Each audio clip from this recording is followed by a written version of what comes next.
Okay, once you've got your results table, now you're going to plot your graph.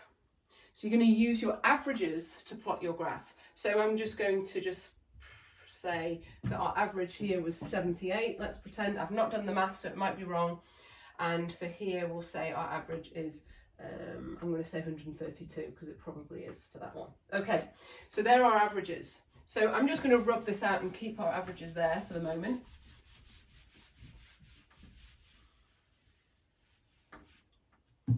And we know that that was for 100 mil, that was for 250, and that was for 500. Just writing those there so I remember. Okay, so on your piece of paper, you've got a graph, or graph paper. This is on the opposite side of your piece of paper. So you've already got your grids drawn in it, which is helpful. They're not going to be exactly like I've done it, but yeah, I made those too close together. You get the idea. Okay. I've not drawn it brilliantly. Now on here, let's just do some grids across that way as well. So this is just, I've not drawn a table here, I'm just trying to represent your graph paper because I don't have graph paper on my board.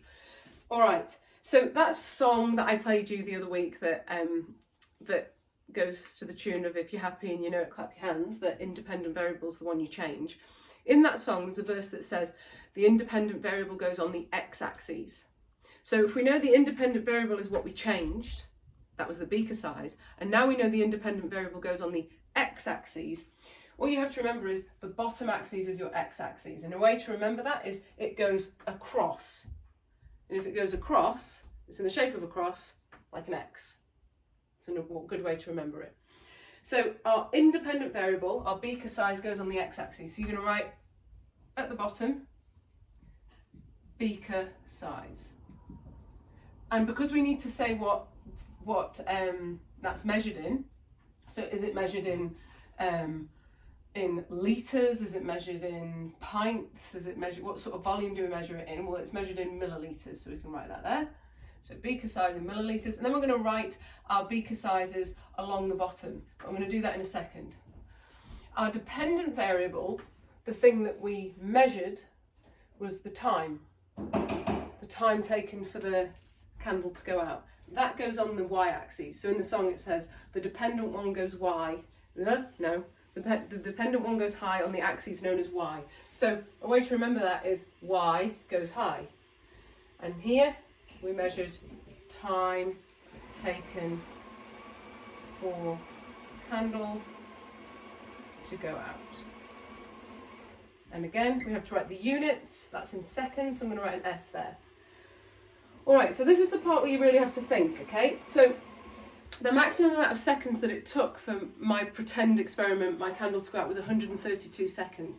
So what that means is if we start at 0 here, my scale up the side has to go to 132. But it doesn't mean I'm not going to write in the numbers 41, 78 and 132. I'm just going to write a range of numbers that will cover all of these. So I'm going to say if we went up in 25s, that might work. So 25, 50, 75, 100, 125. Unfortunately, that doesn't quite work. So we could go up in, we could say each big square is 30, for example. So we could go 30 seconds, 30 seconds, 60 seconds, 90 seconds, 120 seconds, and then 150 seconds. So notice each time I've made each square the same value. I've made each big square 30. So 0 to 30 is 30, 30 to 60 is 30, 60 to 90 is 30. So you can't just willy-nilly put numbers in. You have to make sure that you've got equal spacing between the numbers and each square is worth the equivalent value of a different square. Now, your axes might look totally different to that one. All right, and it doesn't matter if it does, you just have to put it in so that your data fits in the same way. If you want to now do your beaker size, what you need to do at the bottom is write down your beaker size numbers. But what we're going to do is we're going to do a bar graph. So if we're going to do a bar graph, number one, for this you need a ruler and a pencil. and you're going to count your squares along the bottom. You're going to look how many squares you've got, and you're going to go, right, okay, well, how many squares thick should you make each bar? And just choose a number. So if you go, I'm going to make it 4 squares thick, that's fine. So find an area where there's 4 squares, okay? Count how many squares in it is from the start. So maybe it's 5 squares in, and you drew 4 squares. So your bar's 4 squares. So you're going to draw your bar up. So if this one here is 100 mil, this is our 100 mil beaker, we're going to draw our 100 mil bar up to 41. So there's 30. So if I know that's 30 and I know that's 60, I know more or less in the middle is going to be about 45. I don't need to write that on there, I've just written it write it there for you guys to see. In the middle of 30 and there's 45. So if I want to draw that up to 41, I'm going to draw it up nearly to there. And then I'm going to draw it across 4 squares and down. And then I'm going to colour it in neatly.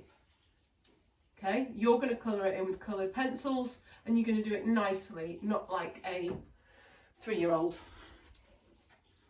Thanks. Now, then you're going to go, all right, now I'm going to do my 250. So because we left 5 squares from 0 to your start of your bar here, you're going to leave 5 squares again here before your next one. It doesn't have to be 5. You could have chosen 3, then choose 3 again. So what I'm saying is your spacings have to be equal and your bar size has to be equal. Then we made our bar 4 squares, so we'll count 4 little squares, and then we're going to go up this one. So it's 250 and it went to 78. So, well, there's 60 and there's 90, so in the middle it would be 85. No, 75. So then we know that our number would go just above that. So we draw our bar just above where the 75 would be with a ruler. Okay, now I've not made mine look very good. Okay, it should have been thinner. We'll do that. Okay, and then we colour it in. And then here we write 250 mil. And then you should be able to do the 500 mil one. So remember, your bars need to be equal thickness. Your spacings between your bars need to be equal thickness as well. Okay, I hope that makes sense. Remember, I'm online for you to ask me or do Google Chat or whatever. So don't